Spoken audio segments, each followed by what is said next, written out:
Hey, what's up guys, it's FK. So today's video we're going to be installing some springs on 11thgen Civic SI.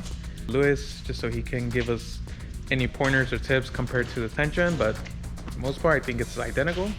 I know the springs work on both, so I'm assuming it's identical, but we'll see. So hope you guys enjoy this video. You think it's identical? No, I already did it. It's the same. Oh.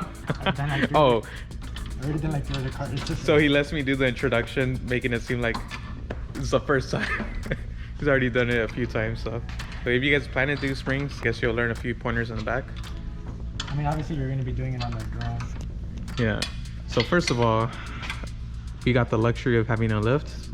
I'm presuming most of you guys won't have this. The rear end is pretty straightforward, right? Yeah. You loosen the 12s, and then you loosen the 17s. So you got 12 millimeters on both sides, and then you got the 17, just like the tension. Yeah, but you gotta do one side at a time, because if not, like, it'll be like... Okay. So don't loosen both sides at the same time? No, you can loosen both sides at the same time, because you're gonna need the sway bar to have free. Yeah. But when you're locking the spring in, do one side at a time. Okay. Don't try to like jack them both. Yeah, like do two and then do those two. Yeah, right? do those two. Yeah. Do you know what the torque specs are? Yeah, so this one is 54, and then this one is I think it is 20. 20. So I'll make sure to put the proper ones, but 54 and 20. Same thing as a tension. These lower three. Okay. And then it's gonna be obviously the sensor, so you don't like mess it up. Yep. And then this bracket that goes right here, it's gonna be for the brake line. And then the top sway bar one. The end link. The end link, yeah. And then just the 17. And then basically the same trick that you would do on the 10th-gen, which is like the angle push and then it comes out. Mm-hmm. And that's it. And then this is torque to 47, 54. This one we hit it with the gun because it twists a lot, the sway bar. Okay. So we hit it with the gun, so it's pretty tight honestly when it goes like that. But yeah, these are the main ones that you need to really worry about. Yeah, so those three. And then this one for sure, it's kind of, usually people do it by hand regardless, so. Yeah. So but your tip is to use a gun? If you have the gun, it'll be a lot easier for you, because now you have to be like... Yeah, trying to do both sides at the same time? Yeah, at the same time, trying to loosen it and tighten it, it's kind of like... Yeah, and at least with the gun, it does it so quick that it kind of just grabs it. Yeah, it grabs it and takes it out, and then you can just grab it, put it back in. Yeah, nice. And it's a 14, so realistically it's only like 34 pounds. Yeah. So it's not really that much.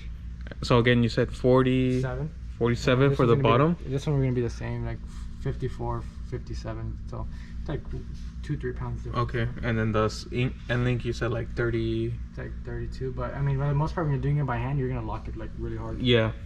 Especially if you're using like a wrench and an Allen link key. Yeah, just your natural. You're going to be locking it pretty hard, so. Yeah, that's about it. I'm trying to get this. 6 hours later, guys. So Lewis kind of explained it pretty quickly. Probably gonna not take you guys 20 minutes, 40 minutes. But if you have a lift, it may take 20-40 minutes, but without a lift, considering your size and everything, it might be kind of difficult. But yeah, so if you guys were just interested in the torque specs or some quick tips, that's what it is. If you want to continue watching the video step by step, we're gonna try to give you as many steps as we can. If you're a new timer or first timer doing springs in general, I'm gonna get you. Like legit didn't do anything different at all. They didn't even change the alignment specs? Shit, bro. Alignment specs are the same? Well, honestly, like, even the subframe looks like the same. To me, it looks the same. It's definitely stiffer though. But I'm assuming because... Maybe the actual unit body, they made it stronger? Yeah, probably. But you know what they did do though? All these bolts here, if you see all the ones in the frame, they added washers to them, like the Type R. The Type R has like bolts like this. All of them have washers. So it's a bolt with flange and then a washer? Like the Type R, how it is, it's like basically it's like the head. Yep. The nut. But I haven't taken one of these off yet. Well, I did. I did it on the new Integra. But the new Integra had it with bolt, washer, and then like it had like a little lip to it. And then it went in. That's how the Type R one is too. So I'm assuming they did the same style with these. So maybe that's a cheat code to make it stiffer, just adding the... Like they're filling in the gaps of the holes, but I mean, like I said, who knows? But definitely just fucking use the exact same car. But I mean, you got VTEC now, so yeah. 17 and a 12 wrench to do this job. and then a lift. Yep. So you guys will probably be using a jack, but so you do need a lift. yeah, you do need to somehow raise the car up, keep it lifted, and then you're gonna need either a separate or the same jack, like this one here. Yeah. Obviously not this one, but you're gonna need a jack to kind of lift this bucket back up. It helps if you have two separate. Yeah. Sure. I was planning on doing this in the ground to show you guys, but I was like, nah. Never mind. I got shit to do. Yeah, we're trying to, as you guys see in the other video, we're trying to do a motor swap on top of chain springs. I mean, they're both gonna happen. Just this is kind of taking priority right now. Yeah. Number one thing of BCD is we don't make customers wait if they don't need to. Get out of here, man. If we got all the parts, we'll do it ASAP. If we don't got no parts, then you're gonna have to wait and come back another day. Definitely having like a pry tool or even like a, because you will have to mess with this. Yeah. Be careful when you guys are putting this in, when you're lowering it, because this always moves. Always. So right now I moved again. And again, when you put the car down on the floor, do you tighten these, or when do you tighten? These I tighten them right now. The ones in the front for the top hats, Yeah. you tighten them when the car's down. Okay. Because technically you're not messing with the sway bar, so it doesn't matter, right? Yeah, but even if you had that like off, like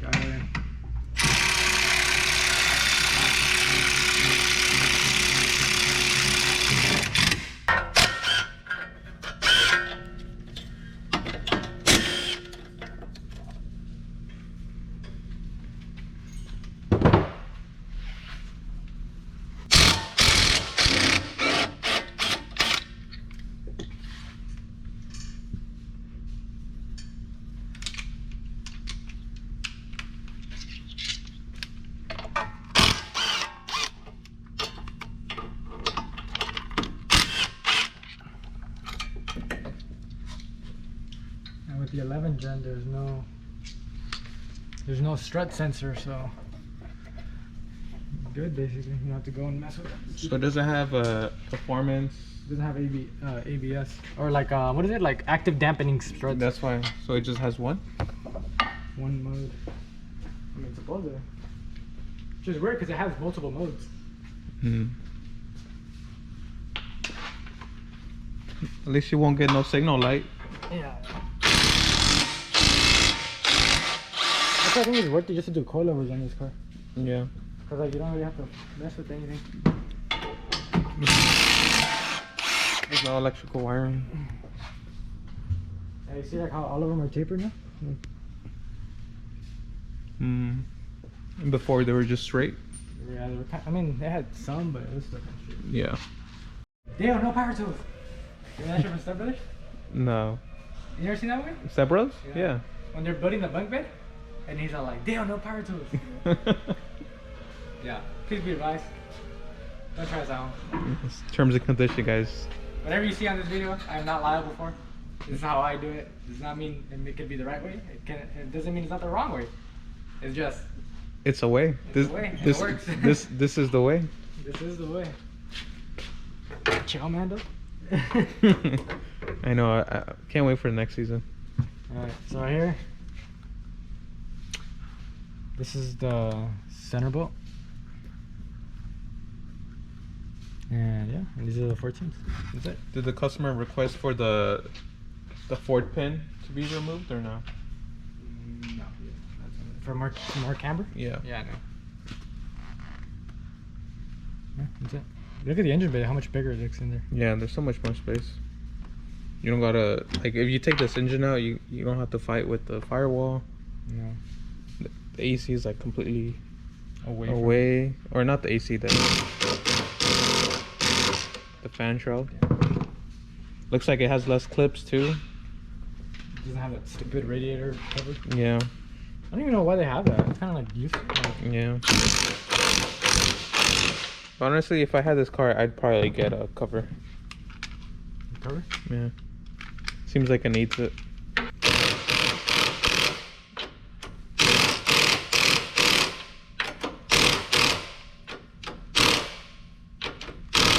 We're just used to the high standard of the tension that I don't know. I feel like the tension was like nice, but it was like, okay, come on, like why'd you do all that shit? Hey, they're gonna be like, how did you guys get there? Alright guys, so once you take off all the bolts, you get to this point with the top hat already off. Yeah, I know guys, I know, trust me. I know what you guys are thinking right now. How did you guys get to this point so fast? And there was no editing involved. It was just like literally he walked away for 2 seconds and now we're here. Yeah. Like legit, it was like 30 seconds. Yeah, I literally walked away to go get my cell phone to make a reel, but that didn't happen because we're already here at this point. Yeah, and I know you guys wanted to see the most important part because you're probably sitting there on the driveway thinking, how do I get the strut off of the knuckle? Well, that's the secret, isn't it? That's what everybody wants to know. Well guys, I hope you guys enjoyed this video. Make sure to subscribe for more Type R content, RSS content. Outro right there already. The outro's done. We're done. Video's done, guys. I'm just kidding. We'll show how he does a passenger right now. It's just I literally walked away. Well, no, I already did both sides how to remove it. Oh. Yeah, so as you can see on both sides, he already took the knuckle off. Okay. What you gotta do is you push this side down. I mean, given the fact after all this stuff is done prior, like everything that we showed, removing the bottom, all the bolts, the brake line, everything. So you're gonna push the strut and this.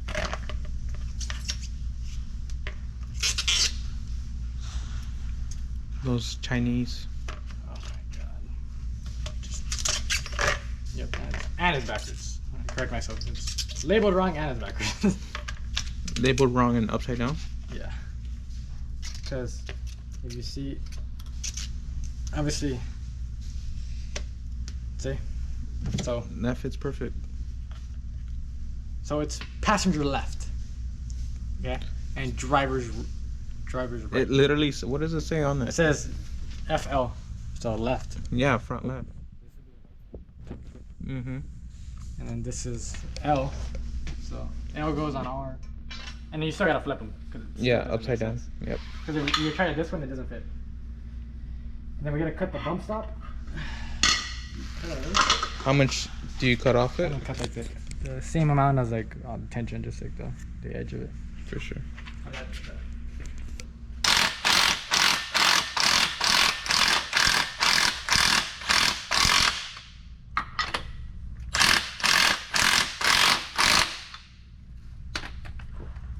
So we're starting off with the driver's left.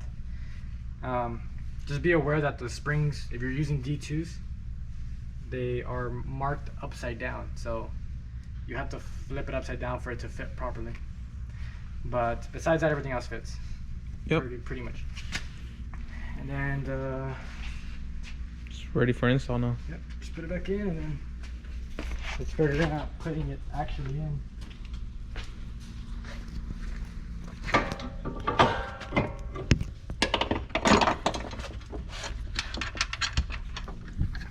So pretty much at this point, as long as you get the 3 up top aligned, which should be pretty easy if you keep the OEM pin.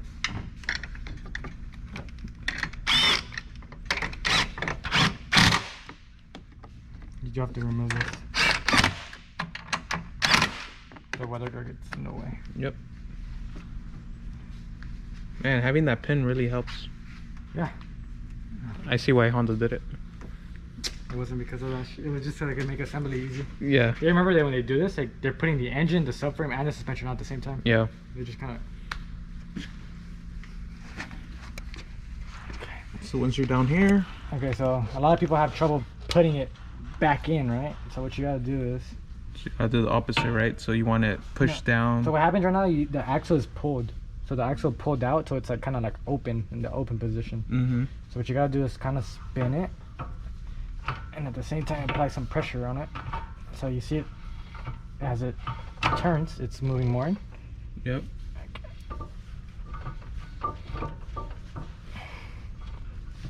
So by doing this job, did you pulled it out? Well, because there it is. So you see? Yeah. No, it's not pulled out. It's like the joint inside the middle. Which it's okay to. Yeah, it's gonna happen because obviously you're putting pressure to remove it. So then now to align it straight, what I do is I turn it. Even right now that it went in, it pushed it out again. You see right there? Yep. Okay. So right there, and then boom, it's in. So it's all just motion. But if you've never done it before, you're never gonna know. Yep. It's just. So 3 hours later.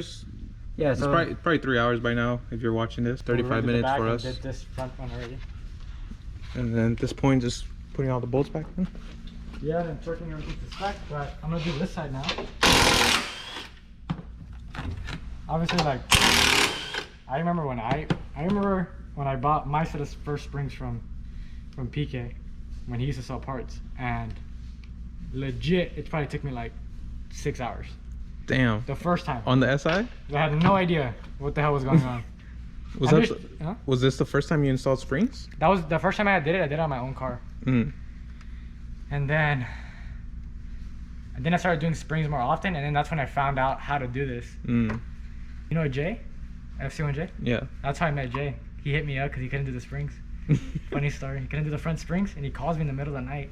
He's like, "Oh, hey, I know, sorry I'm bothering you. Like, I'm doing my springs. I did the back already." And I was like, everyone said the same thing. I did the back already. And I was all like, okay. And then he's all like, yeah, I just can't do the front, man. He's like, I've done springs before, and I just can't do it. I think this car is just different. Like, it's just different compared to other cars. Yeah. Or like older Hondas. Older Civics. So then he's like, I can't figure it out why it doesn't go in. Like, I have the spring on already. I just can't get it to go back into the knuckle. Which basically you couldn't get the shock back into the knuckle? Back, like exactly what I just showed you. So then I was all like, oh, well, like I can't go right now. It was like the middle of the night, you know? And I was like, I can go tomorrow morning. So then I go the next morning, and then I look at it, and I was like, all right. And he's all like, yeah, dude, like I've been doing it for hours. I can't do it. And I was all like, all right. I go in there, literally 20 seconds, just boom, and it's in. And he's like, what the hell, bro? Like, I've been here fucking doing hours this shit. He's like, bro, I feel like I just got swindled. And then I was all like, bro, like I'm already here. I might as well just finish it for you. And I just ended up just finishing the whole car for him because I was like, dude, like I didn't come over here for nothing. You know? Yeah, I didn't come over here for a 30-second job. Yeah, I know. So I was like, I'll just finish it for you. So I just finished. And then after that, we became friends. So just plug him up somewhere. Shout out to Jay and his big old dog. It was just like, he was like, bro, you want a beer? You want something? Like, you want something to drink? And I was like, no.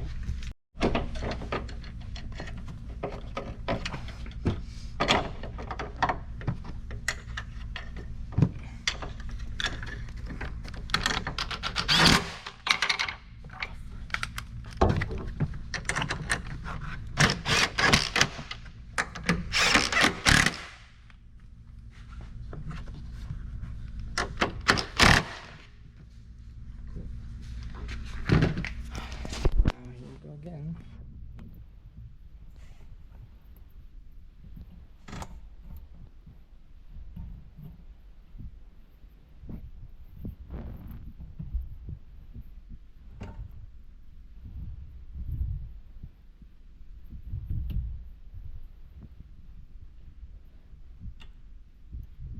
The thing is that people only have one jack, or they only have like one jack stand. Yeah.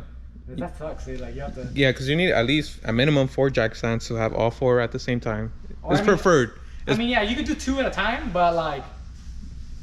I mean, usually we do 2 at a time. But like, the front, you for sure need a jack on hand. You see that pin right there?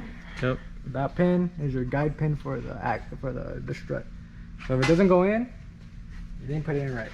Shouldn't be maneuvering it or nothing. Once you have either... Of course, we got the lift, but if you have a jack, you should just be lifting it from that point. So that 14 and then it just goes, just pretty much goes all the way in till it's tight, and then you just finish it with either your wrench or your power tool. Torque specs are very debatable. Usually, I do like 3 less than what the torque spec is, so it could be like on point. So usually, if I like this one's like 54, if you overdo it slightly, it'll jump up like 56, 57. That's where it's supposed to be. So, and either way, torque wrenches are always off by 2 or 3 torques. Well, they said snap-on is off by 0.5%. Which is still could be the one. So you see, like, this one's around the dot, you know, I got it good. But like, let's say if I over tighten it, now it's at 55, you know, like we went over already. Yeah, you went 55.6. You know, like that's why I always try to leave it with 1 or 2 less so it can be like pretty much on point. Yeah. Okay, so that one's on, so that's the important one. You know, just flexing and snap-on. No, I mean, you can use I still use analog ones. Those are pretty sick too. Yeah. Those like regular ones, but you have to just make sure they're zeroed out. Like make sure when you finish using them, put them to 0, because if not, it'll like basically reset to wherever you left it. That's gonna be like the new 0. Or so they say. I'm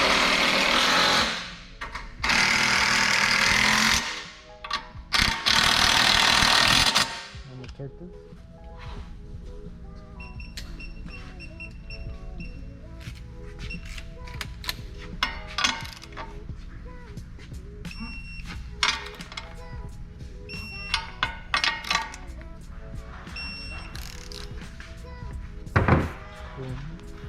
You did all that. You just need to do the sway bar link and the brake. Never mind. Just need to do the brakes now. The brake line. Yeah, the brake line. The driver's side is done. And again, when you do a last check, make sure that your brake system is connected, your connector is back connected. This thing, 10mm bracket. That's pretty much it. So I hope you guys learned how to install springs on your 11thgen SI. Leave a comment if you're 5 hours into your job and you're still not done. Hope you guys enjoyed this video. Make sure to subscribe.